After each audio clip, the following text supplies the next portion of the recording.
ఆధ్యాత్మిక జిజ్ఞాసులైన సభాసదులకు శ్రీ దివాకరుని వెంకటరమణారావు ఫౌండేషన్ వారి ఆదరపూర్వక ఆహ్వానం.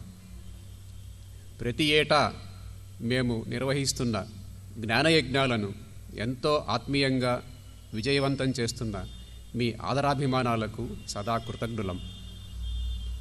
పవిత్రమైన ఈ మార్గశిర మాసంలో పరమ పావనమైన భాగవత యజ్ఞాన్ని ఏర్పాటు చేసే మహదవకాశం కలిగించిన పెద్దలకు ధన్యవాదాలు తెలియచేసుకుంటూ, ఈ రెండవ రోజు కృష్ణ కథా ప్రవచనాన్ని కొనసాగించవలసిందిగా వాగ్దేవి వరపుత్ర బ్రహ్మశ్రీ సామవేదం షణ్ముఖ శర్మ గారిని వేదికపైకి స్వాగతిస్తున్నాను. వారిని వర్మగారు తోడ్కొని వస్తారు.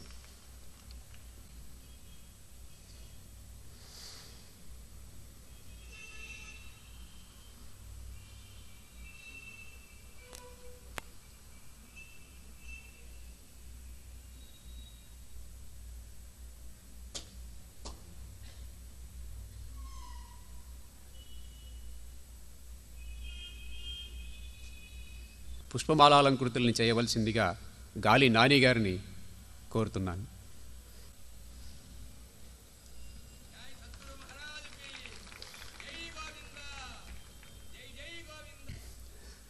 సభాసదులకి విజ్ఞప్తి, దయచేసి మీ అందరి సెల్ ఫోన్స్ సైలెంట్ మోడ్లో ఉంచవలసిందిగా కోరుతున్నాను.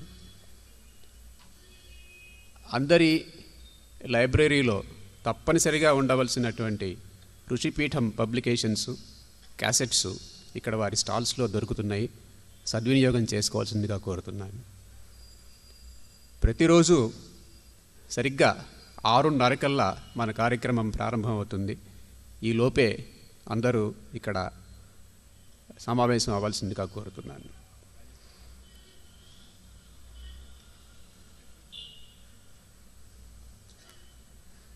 ఉపన్యాసం ప్రారంభమయ్యే ముందు ఈరోజు ప్రార్థన కుమారి శ్రావణి చేస్తుంది. పురుషోత్తముడవీవు పురుషాధముడనేను,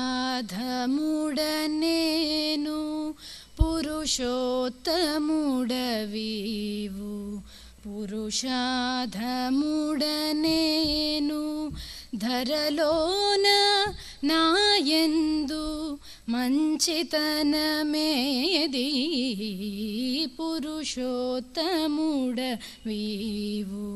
పురుషాధముడనేను, ధరలోన నాయందు మంచితనమేది, పురుషోత్తముడవీవు పురుషాధముడనేను.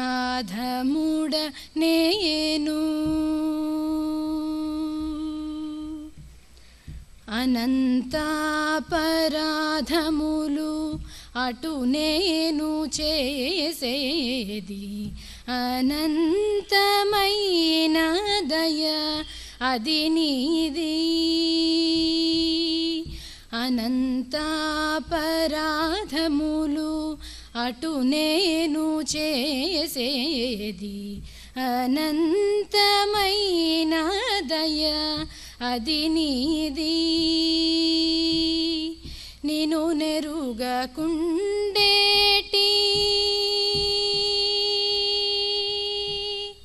నిను నెరుగకుండేటి నీచ గుణము నాది, నిను నెరుగకుండేటి నీచ గుణము నాది, నను నెడయకుండేటి గుణము నీది, నిను నెరుగకుండేటి నీచ గుణము నాది, నను నెడయకుండేటి గుణము నీది, పురుషోత్తముడవీవు పురుషాధముడనేను, ధరలోన నాయందు మంచితనమేది, పురుషోత్తముడవీవు పురుషాధముడ నేను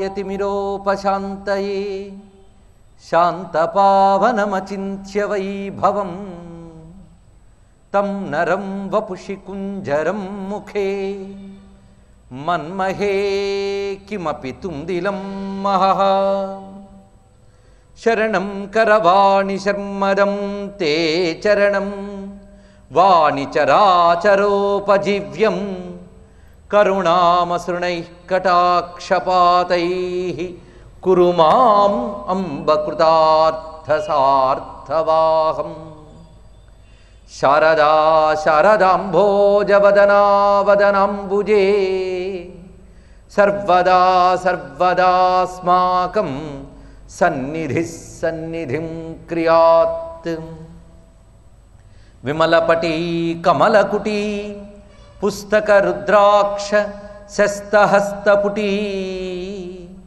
కామాక్షి పక్ష్మలాక్షి కలిత విపంచీ విభాసి వైరించి వాగర్థావివ సంపృక్తౌ వాగర్థ ప్రతిపత్తయే జగతః పితరౌ వందే పార్వతీ పరమేశ్వరౌ గురవే సర్వలోకానాం భిషజే భవరోగిణాం నిధయే సర్వవిద్యానాం దక్షిణామూర్తయే నమః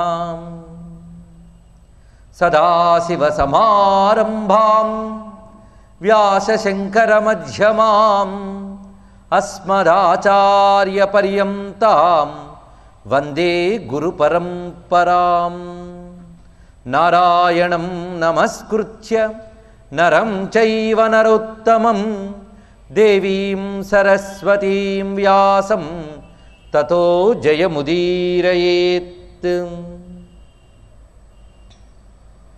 యజ్ఞేశ అచ్యుత గోవింద మాధవ అనంత కేశవ కృష్ణ విష్ణో హృషీకేశ వాసుదేవ నమోస్తుతే శ్రీ వాసుదేవ నమోస్తుతే శ్రీ వాసుదేవ నమోస్తుతే.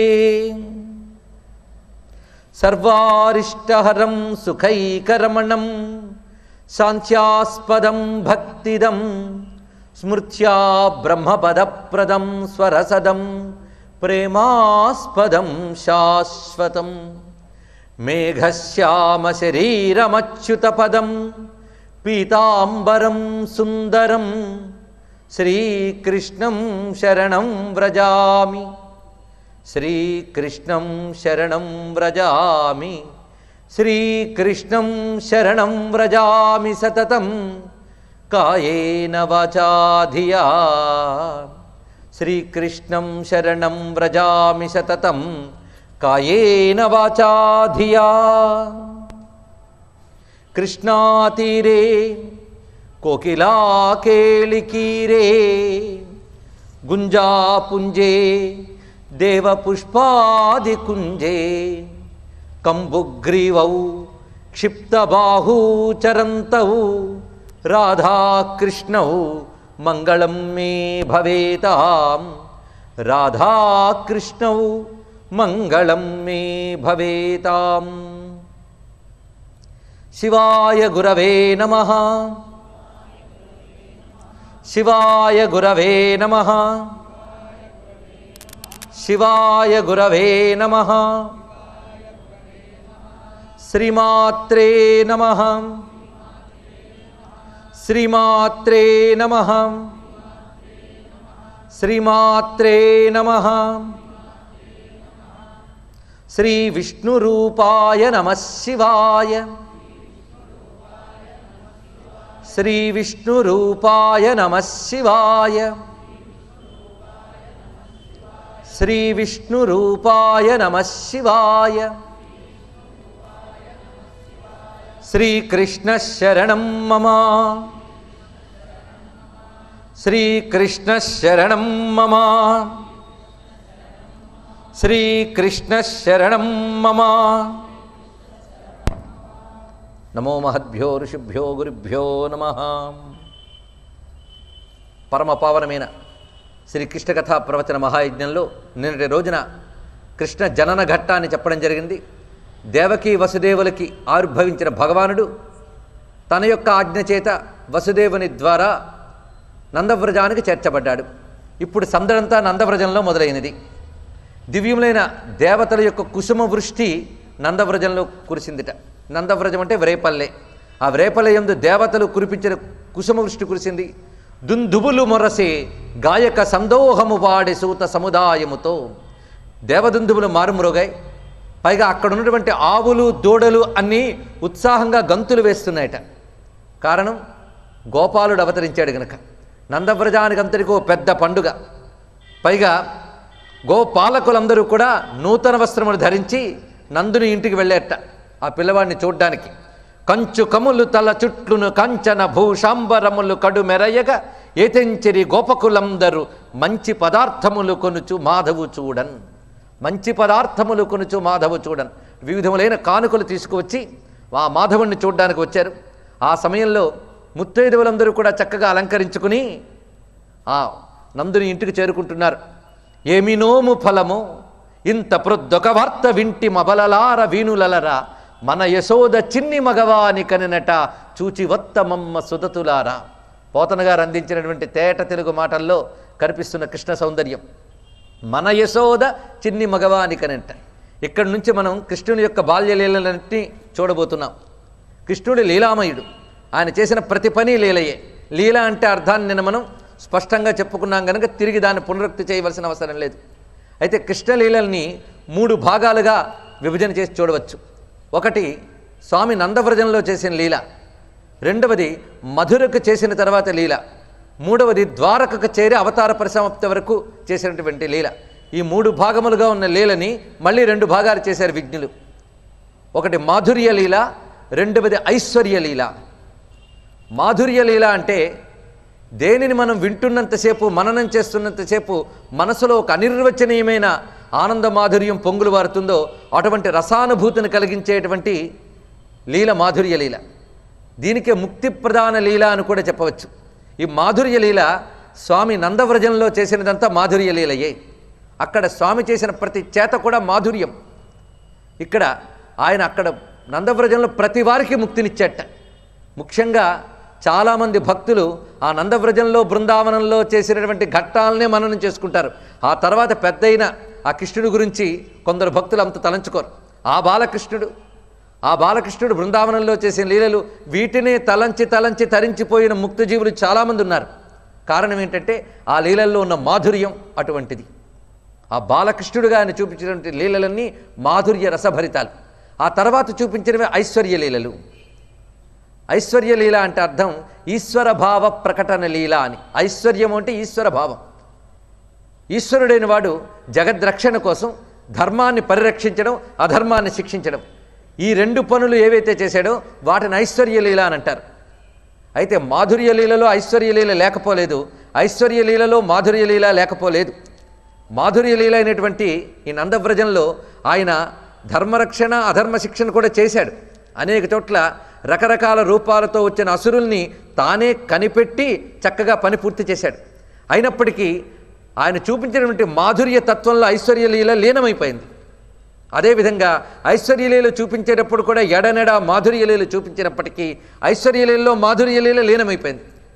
మొత్తానికి 2 విధములైన లీలా స్వరూపాలని మనం మొత్తంగా ఈ మిగిలిన రోజుల్లో మననం చేసుకోబోతున్నాం. ఇప్పుడు స్వామి నందవ్రజంలో శిశువుగా ఉదయించిన తర్వాత మొత్తం నందవ్రజం అంతా కూడా సందట్ట. ఎక్కడో యశోదకి నందుడికి సంతానం కలిగితే ఊరంతరికి పండగ ఏమిటి? ఇక్కడ విశేషం ఏంటంటే కృష్ణుడు అందరివాడుగా మసలేడు. వ్రేపల్లెలో పుట్టడం నంద యశోదరికి జన్మించినప్పటికీ కూడా ఆ వ్రేపల్లెలో అందరూ కృష్ణుడు నావాడు అనుకునే ఆత్మీయతని చూపించారు. ఇది గమనించవలసిన విషయం. పైగా ఈ నందవ్రజంలో స్వామి చూపించినటువంటి ఆ దివ్యమైన లీలలు, నందవ్రజంలో ఉన్నవారి యొక్క ఉదాత్తమైనటువంటి ఆ మనస్థితి, ఈ రెండింటిని అర్థం చేసుకోవడానికి ఒక ప్రత్యేకమైనటువంటి దృష్టి మనకు కావాలి. నందవ్రజంలో గోవులు, గోపకలు, గోపికలు, దూడలు సర్వము కూడా కృష్ణ ప్రేమలో మునిగిపోయాయి. సర్వము కృష్ణమయం. వాటి కృష్ణ చింత తప్ప మరొకటి లేదు. వారికంటూ మరో జీవితం కూడా లేదు, వారి జీవితం అంతా కృష్ణుడే. అందుకే ప్రేమ భక్తి పొంగులు వారుతూ ఉంటుంది ఈ నందవ్రజంలో మనం చూసేటువంటి ఈ దివ్యమైన లీలల్లో. వారందరికీ కృష్ణుడే సర్వస్వం. అసలు ఆ నందవ్రజంలో వ్రేపల్లెలో అందరికీ ముక్తినిచ్చాడు స్వామి, అది ప్రత్యేకత. ఆయన మధురకు చేరిన తర్వాత, ద్వారక్కి చేరిన తర్వాత యోగ్యులైన జీవులకు మాత్రమే ముక్తినివ్వడం జరిగింది. కానీ నందవ్రజంలో అందరికీ ముక్తి లభించింది, చిట్ట చివరికి గడ్డిపోచతో సహా. అది దాని యొక్క విశిష్టమైనటువంటి లీల. అందుకే ఈ లీలలో ముక్తి ప్రధాన లక్షణాన్ని స్వామి చాలా చక్కగా చూపించారు గనకనే ఈ లీలకి ఇంత ప్రాధాన్యం ఉన్నది గనక దీనిలో మనం ప్రవేశిస్తున్నాం.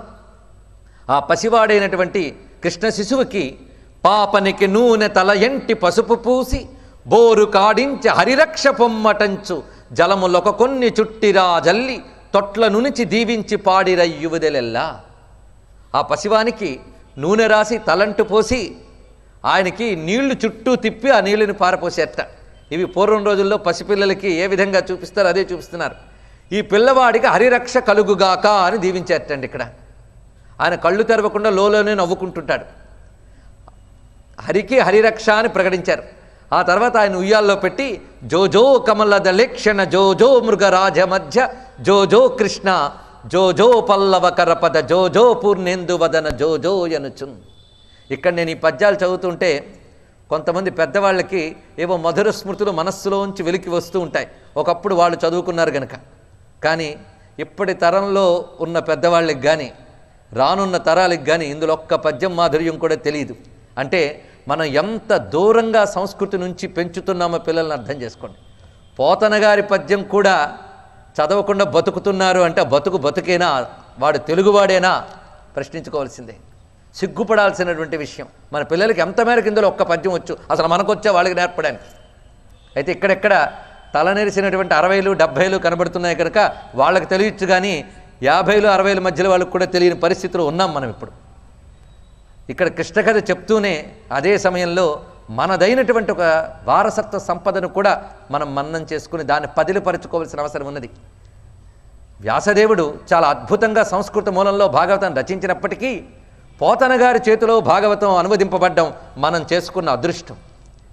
అందుకే కరుణశ్రీ గారు అంటారు, ఖ్యాతి గడించుకున్న కవురెందరూ లేరే అదేమి చిత్రమో పోతనయన్నచో కరిగిపోవు నెడంద జొహారు చేతకై చేతులు లేచు ఈ జన వశీకరణాద్భుత శక్తి చూడగా అతని పేరులో కలదో అతని గంటములోన ఉన్నదో అని వర్ణించారు. పోతన గారిని తలంచుకుంటే చాలు తెలుగువాడి మనస్సు పొంగుతుంది. ముద్దులుగార భాగవతమున్ రచయించుచు పంచదారలో అద్దితివేమో గంటము మహాకవి శేఖర అన్నారు. ఇక్కడ పంచదారలో అద్దె రాశాడా అన్నట్టు అంత తీయందనపు పద్యాలు ఇచ్చాడు. ఈ జోల పాటలు, ఊయల పాటలు ఇవన్నీ అచ్చమైన తెలుగుతనానికి ప్రతీకలు. అవి మనకి పోతన గారి భాగవతంలో కనిపిస్తుంటాయి. భక్తితో పాటు భాషా సంస్కృతి, ఆ వారసత్వ సంపద, దాన్ని కూడా స్మరించుకోవలసిన అవసరం ఉంది అని చెప్పుకుంటూ దీన్ని వివరించుకుంటున్నాం. జోజో కమలద లేక్షణ జోజో మృగరాజ మధ్య జోజో కృష్ణ జోజో పల్లవ కరపద జోజో పూర్ణేందు వదన జోజో యనుచున్. ఇలా వారు జో కొడుతుంటే నిద్రపోయేట కృష్ణ పరమాత్మ. అది చూసి మనం భావిస్తే లోకములు నిదురుపోవును జోకొట్టుచు నిదురపోని శుభగుడు రమణుల్ జోకొట్టి పాడ నిదురంగైకొను క్రియ ఊరకుండె కనుదెరవకయున్. లోకాలన్నీ నిద్రపోతున్న సమయంలో తాను నిద్రపోకుండా లోకాలని జోకొడతట్టు ఆయన. అంటే ప్రళయకాలంలో సర్వజగత్తు లయమైపోయినా తాను మాత్రం నిద్రపోడు. యోగ నిద్ర భంగిమలో ఉన్నా అసలు అది నిద్ర కాదది, అందులో యోగం ఉంది గనక. అటువంటి స్వామి ఇప్పుడు వీళ్ళు జోకొడుతుంటే నిద్రపోతున్నాడు. అలా కృష్ణ పరమాత్మ అక్కడ పెరుగుతూ ఉండగా ఒకసారి నందుడు కప్పం కట్టడానికని మధురకు వెళ్ళేట. వీరందరూ కూడా వ్రజములు అంటే వ్రేతల పల్లె వ్రేపల్లె. వ్రేతలంటే గొల్లలు అని అర్థం. వాళ్ళు ఉండే పల్లెని వ్రజము అంటారు సంస్కృతంలో. ఈ వ్రజములో ఉన్న వారందరూ కూడా కప్పం కట్టడానికి రాజధానికి వెళ్ళాలి. ఆ రాజధాని మధురానగరం.